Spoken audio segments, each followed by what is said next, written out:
सबैको जिन्दगीमा एउटा कथा छ, सबैको जीवनमा एउटा व्यथा छ, सङ्घर्ष छ। सङ्घर्ष बिनाको मानिस त, दुःख बिनाको मानिस त तपाईँले संसार पाउनु नै हुन्न।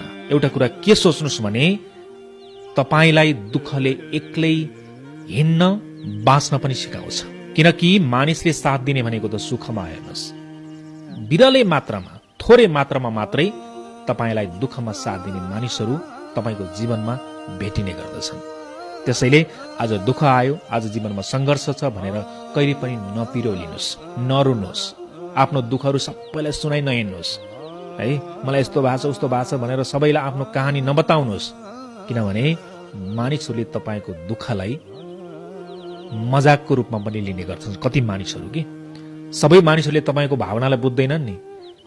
भावना नबुझ्ने मानिसको अगाडि गएर आफ्नो दुःख सुनाउनु, पीडा सुनाउनु, व्यथा सुनाउनु बालुवामा पानी हाल्नु जस्तो।